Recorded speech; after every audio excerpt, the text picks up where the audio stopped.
Good afternoon. It's Pop again, Dennis Murray.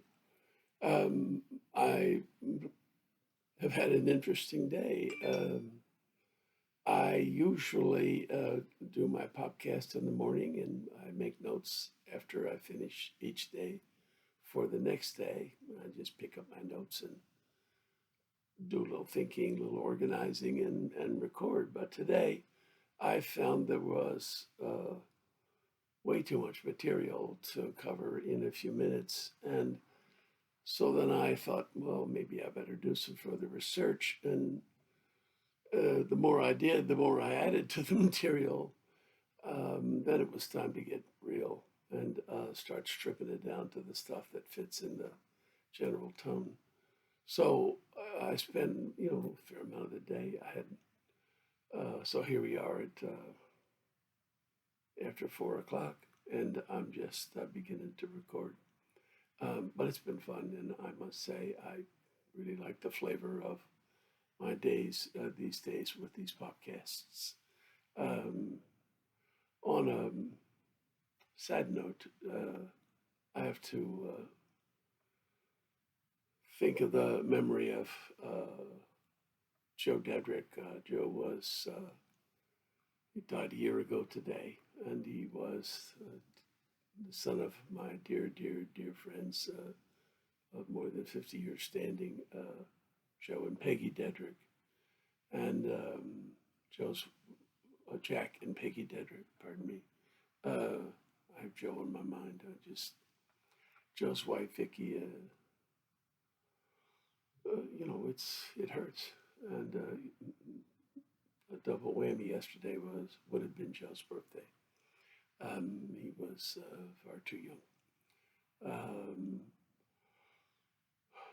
Life goes on. I had a delightful FaceTime call with Gayle today, and I've been, blessed with good work to do and health to do it. So, okay, so today is Popcast 25, The Experience of All. Now, we don't all have the same experience. Um, Gail, my wife, and I talked about this a number of times over the years. She thought of God when I said all, but she couldn't work her way back to all from the concept of God. It was just more than she could manage. And she also experienced awe in nature's wonders. We, sometimes found ourselves in the beautiful woods. We went to Muir Woods in California, and you wander through the redwoods, and I mean, most people are pretty deeply moved. She was too. She loved the joys of nature as much as I did, and we spent, a fair amount of time in the town of Ocean City, not too far from where we live, a couple of hours drive at the Atlantic Ocean, and she just loved the ocean. And we'd sit there sometimes in the morning or the evening and just be stirred. So she did experience that sense of awe, but she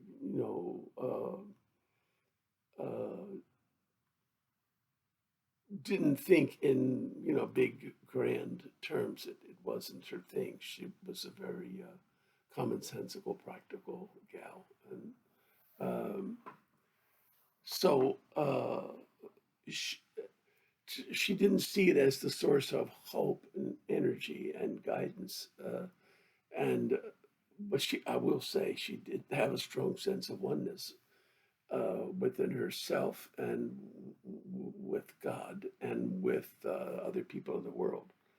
Um, and she, not all the people, she had a hard time conceptualizing, all the rest of the globe, but the extended family and friends in the community was something she was very, aware of being connected to, being part of, and wanting to be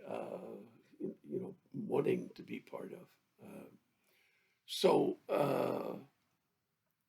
some of us, all of us have awe, it would appear. A lot of psychologists are saying that now, but some people are less aware of it than others. And increasingly, psychologists are talking about awe in things they refer to as transpersonal psychology or humanistic psychology, but there isn't any agreed upon scientific definition. And words, everybody does agree that words don't do it justice. So words can't really capture what we're talking about.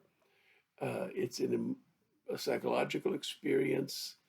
Uh, some people refer to it as an emotion, although science apparently has a definition of emotions that doesn't include all. And they've got 10 recognized emotions. I don't know what we do with all the rest of them, but when we're writing as scientists, we would confine ourselves to 10.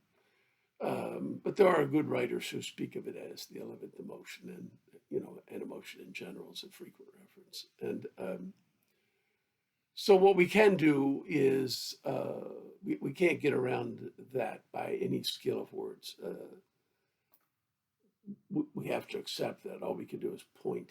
And I want to just mention, I don't know if I've mentioned it before, but my first book was called, it's kind of hard to see because the glossy cover doesn't help much.